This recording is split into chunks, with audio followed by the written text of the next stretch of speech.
नमस्कार साथियों, स्वागत है आपका हमारे YouTube चैनल निदान होलिस्टिक हेल्थ क्लिनिक पर। मैं डॉक्टर शशिकांत वर्मा आज आपके लिए लाए हैं एक टॉपिक, चकुंदर के खाने से क्या नुकसान हो सकता है।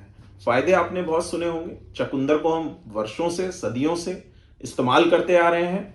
सभी लोग चकुंदर को तरह तरह की बीमारियों में, कमजोरी में, स्टेमिना बढ़ाने के लिए, बहुत सारे फायदों के लिए इस्तेमाल करते हैं। लेकिन साइंटिफिकली ये देखा गया है कि चकुंदर बहुत सारी जगह नुकसान भी करता है। तो आज इसको समझते हैं कि क्या फायदे हो सकते हैं जिसके लिए हमें खाना चाहिए, और क्या नुकसान हो सकते हैं, या कौन ऐसे लोग हैं या किनको ऐसी बीमारियां हैं जिनको चकुंदर के इस्तेमाल से बचना चाहिए। क्योंकि अगर हमें सही जानकारी होगी, साइंटिफिक वे में हमें पता होगा कि हमें यह खाने से कहीं नुकसान तो नहीं हो रहा। बहुत सारे लोग हैं जो चकुंदर को रेगुलर यूज करते हैं और उन्हें पता ही नहीं होता कि इसे खाने से मुझे यह परेशानी हो रही है, और वो डॉक्टर्स के पास चक्कर काट रहे हैं लेकिन उसका कोई समाधान नहीं निकल पा रहा है। तो आज बहुत ही साइंटिफिक वे में समझेंगे कि चकुंदर को खाने से हमें क्या नुकसान हो सकते हैं। तो सबसे पहले जान लेते हैं थोड़े बहुत चकुंदर से फायदे क्या होते हैं। तो फायदे ये होते हैं कि चकुंदर से हाई ब्लड प्रेशर को बहुत अच्छे से कंट्रोल किया जा सकता है। जिन लोगों को भी हाई ब्लड प्रेशर की समस्या है वह लोग चकुंदर का उपयोग खूब करें, उनके लिए यह एक वरदान की तरह है। जो लोग भी जिम जाते हैं, एक्सरसाइज करते हैं या हार्ड वर्कर हैं, उन लोगों को चकुंदर का इस्तेमाल करना चाहिए। उनको स्टेमिना में चकुंदर से स्टेमिना इंक्रीज होता है। दूसरा, डिमेंशिया की परेशानी, जिन लोगों को भूलने की बीमारी है, याददाश्त में कमी आने लगी है, तो चकुंदर एंटीऑक्सीडेंट से भरपूर है। एंटीऑक्सीडेंट इसमें भरपूर मात्रा में है, तो चकुंदर से डिमेंशिया की परेशानी को कम किया जा सकता है। तीसरा, ये रिस्क ऑफ कैंसर, जो कैंसर का रिस्क है उसको बहुत नीचे की तरफ रखता है। अगर हम रेगुलर चकुंदर इस्तेमाल करते हैं तो कैंसर का रिस्क नीचे की तरफ रहता है। फाइबर्स इसमें बहुत मात्रा में पाए जाते हैं, तो कॉन्स्टिपेशन के लिए भी यह बहुत ही अच्छा फल है। तो ये कुछ इसके फायदे हुए। अब चलते हैं नुकसान की तरफ। तो क्या ऐसी चीज है जो इससे नुकसान हमें हो रहा है। सबसे पहले इसमें भरपूर मात्रा में नाइट्रेट्स पाए जाते हैं, जो जब हम इसे कंज्यूम करते हैं तो नाइट्रेट्स कन्वर्ट हो जाते हैं निट्रिक ऑक्साइड में। और निट्रिक ऑक्साइड करता क्या है हमारे शरीर में, ब्लड वेसल्स को डायलेट कर देता है। ब्लड वेसल को डायलेट करने से क्या होगा, सबसे पहले हाइपोटेंशन का रिस्क बढ़ जाएगा, बीपी नीचे की तरफ आ जाएगा, बीपी सडन फॉल कर जाएगा।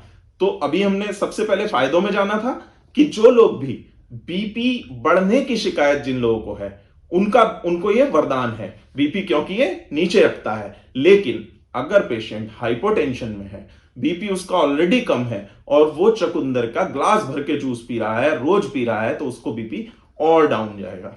तो हम लोग गलती क्या करते हैं, हमारे घर में एक मरीज है, उसको कमजोरी महसूस हो रही है, और कमजोरी किस लिए महसूस हो रही है, उसका बीपी लो है, और हम उसे चकुंदर का जूस देके और बीमार कर रहे हैं। दूसरा, कौन लोग नहीं ले सकते हैं, पहले हमने जाना जिनको बीपी कम है वो लोग चकुंदर का उपयोग ना करें, वरना उनको और ज्यादा गिडीनेस, वर्टाइगो, नौशिया ये सब फीलिंग होने लग जाएगी।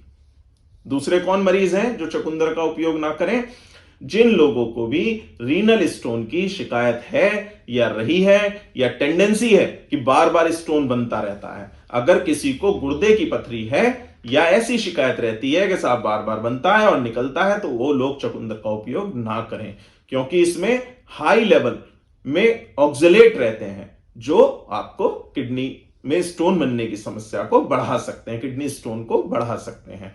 तो जिन लोगों को भी गुर्दे की पथरी की शिकायत है वो लोग भी चकुंदर का उपयोग खाने में ना करें। तीसरा, ऑक्जेलेट हाई रहने की वजह से यूरिक एसिड जिन लोगों को रहता है, जिनको भी यूरिक एसिड बढ़ता है, गाउट की शिकायत है, आर्थराइटिस की शिकायत है, वह लोग भी चकुंदर के उपयोग से बचें। ये तीन परेशानी हमने बताई जिन लोगों को चकुंदर का उपयोग नहीं करना है। पहला, जिनका बीपी कम रहता है। दूसरा, जिन लोगों को भी गुर्दे की पथरी की शिकायत है। और तीसरा जिनको हाई यूरिक एसिड रहता है, जोड़ों में दर्द रहता है या गाउटी आर्थराइटिस की समस्या है। और जो लोग भी ईडी से पीड़ित हैं, इरेक्टाइल डिस्फंक्शन से पीड़ित हैं, नपुंसकता से पीड़ित हैं, सेक्सुअल परफॉर्मेंस को एनहांस करने के लिए चकुंदर एक वरदान है। वो लोग इसको बहुतायत में यूज करें। अगर बीपी ठीक रहता है तो यूज करें, अगर बीपी हाइपोटेंशन में जा रहा है, नीचे की तरफ जा रहा है, तो बिल्कुल यूज ना करें चकुंदर को साइंटिफिकली, क्योंकि इसमें नाइट्रेट्स होते हैं जो बॉडी में जाके कन्वर्ट निट्रिक ऑक्साइड में हो जाते हैं। तो इसको चकुंदर को साइंटिफिकली देसी व्याग्रा भी कहा गया है, जो हमारे सेक्सुअल परफॉर्मेंस को बहुत ही अच्छा कर देता है। तो जो लोग भी इरेक्टाइल डिस्फंक्शन से पीड़ित हैं वो चकुंदर का उपयोग बहुत ज्यादा कर सकते हैं। तीसरा, क्या जिन लोगों को चकुंदर नुकसान कर रहा है उन्हें बिल्कुल नहीं खाना चाहिए? ऐसा नहीं है। हम लोग जब डेली सैलेड में अगर 1-2 पीस चकुंदर रेगुलर यूज में रखते हैं तो उससे कोई नुकसान हमें नहीं होने वाला है। नुकसान हमें कब हो रहा है? जब हम ग्लास भर के डेली इसका जूस ले रहे हैं। तो आज हमने जाना चकुंदर के फायदे, किन लोगों को चकुंदर नहीं लेना है, और तीसरा इरेक्टाइल डिस्फंक्शन जिसमें चकुंदर खूब उपयोग करना है। तो इसी सब जानकारियों के साथ धन्यवाद।